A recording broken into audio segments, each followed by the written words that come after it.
dots that pop up on the map. From there, I told you there's a few key things we look for from a physician density as well as a capture rate. So we're able to then take those grocery stores. Right, I think I just did it on a 10-minute drive time, but we ran all those. So now I'm going to take off those. I take off the green dots, and all the purple dots remaining are the grocery stores that meet that criteria of greater than 1,000 people per physician, right? So it just really starts to help pull out, okay, some areas are clearly overserved with physicians because, we lost half of the green dots probably on this map. Then, if I turn that off real quick, so then the yellow dots, that'll appear. And again, you get more of these in denser areas, but these would represent, again, areas where capture 12,000 patients, you would have to see less than 12% of the claims in the area. So those would be all the grocery stores that qualify based on that criteria set. And then we go say, okay, well, ideally, what areas qualify for both?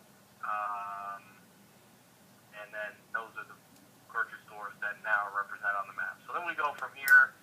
In our process, typically, our only cost to our clients would be to cover our travel expenses. We come in the market, we would verify, if we said, okay, we want to look at doing a cluster of 5 centers, right? So we would do some initial research, trying to understand the competition a little better, because a lot of guys you have here, in Orlando, I know we've got, I think we've got U.S. HealthWorks. I know we've got some, Lakeside or Lakeway, but they're primarily, they show up as red crosses on our map, but they're primarily occupational health providers, typically located in poor areas. Okay, if we take those off the map, what are we left with? If you look in Oviedo, assuming there's not any, and two, I'm just showing you what's in our database. Once we get kind of formally engaged, we'll do a little further update to see if there's any new competition in the last, maybe 6 months or so it gets updated. But, you can see in Oviedo, the only urgent care that's showing here is the pediatric-oriented urgent care. We got a lot of people. You got several grocery stores, and you've got area where we know that we've got good density. We've got population per physician density at this Publix of over 1,700, and a capture rate at 2.5%. That's a good number. So maybe, even though there is somewhat of a competitor there, it makes sense to evaluate that. So then what we do is go on the road, verify competitors, inventory sites, and then we present sites to you with each of the score sheets that say, okay, here's why we feel these would or would not be good options based on all the analytic data I just showed you, and then as well as getting into the data you're obviously familiar with, into the VASTA component, so the visibility, access, signage, traffic, ingress and egress. How does that all come into picture? So we line that up. So that's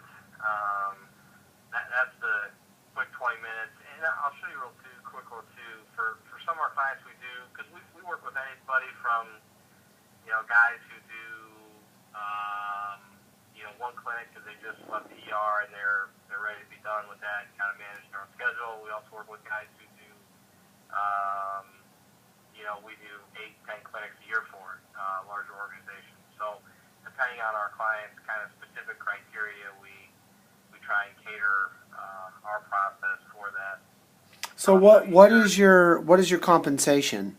I'm sorry? What is your compensation? So we just, all we look to do is be your kind of rep broker. That's how we make money. So we don't charge. We've built a model so we don't have to charge people for our data, and all we want to do is be their realtor, basically. Okay. But how long do you usually spend? Let's say we wanted to get on board, and we paid your travel expenses down and a place to stay. How long would you be here? Yeah, well, see, that's because I'm in Orlando, and my partner or our other office in Tampa, we wouldn't charge you. Oh, okay, that's good. Anything. I mean, all we're trying to, so when we started doing this 6-7 years ago, we got tied with a couple larger companies that said, oh yeah, we're going to open all these centers. We were going out to Vegas, all these places, teeing up all these deals, and we ended up traveling a heck of a lot more than we got deals done. So now it's our policy if we have to travel somewhere to require a travel fee. Since No, I understand. we're talking about doing something local, you know, if you said, hey, you know, we're in Florida, but we really want to be in Texas, you know, that point we would charge. Now, what if I already own or I'm partners in the ownership of the building already? Because Then we would just look to be compensated as a broker. I mean, at a minimum, all we're doing is validating. I mean, when you go to open a new urgent care, between your build-out costs, between all your equipment, operating capital for startup, I mean, most of our clients are somewhere between $750,000 and $1 million, right? So for a lot of people we work with, we're their insurance policy because they don't want to make $1 million mistake. wow, people spend $1 million on their urgent cares. What we're looking at is 100 to 250,000. Yeah, well, it depends if you're looking at. I mean, this is retail medicine, right? And to compete with the Care Spots, the CentraCares, you've got to take higher profile, retail-oriented sites. Sure. You're just not going to make it, right? So to build out, I mean, most people are in the $80 to $100 a foot. It kind of depends on area, depends on union labor or not. But just taking, I mean, most urgent cares we do are 2,500 to 3,500 feet. So Sure. If you did 3,000 feet, I mean, just your build out's almost $250,000. You think it's $100 a square foot to build? No, 80 to 100 is the range we're normally seeing. What is the major expense? Include any landlord participation. What is the major expense on that? You'll pay $20,000, $30,000 in between architectural construction drawings. A lot of centers.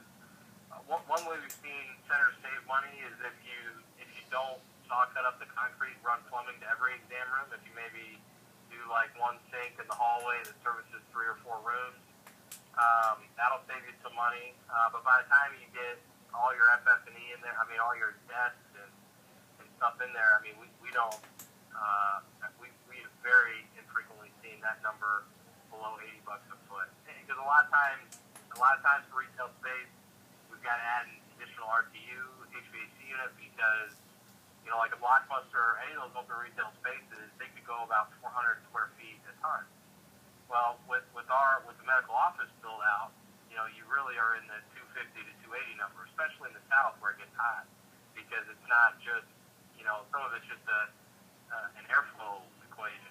So a lot of times we have to add additional HVAC. Sometimes we've got to bring additional electric capacity to the space because an X-ray machine will require typically 100 amp dedicated service. So you don't want to flip on the X-ray machine and the lights flicker, right?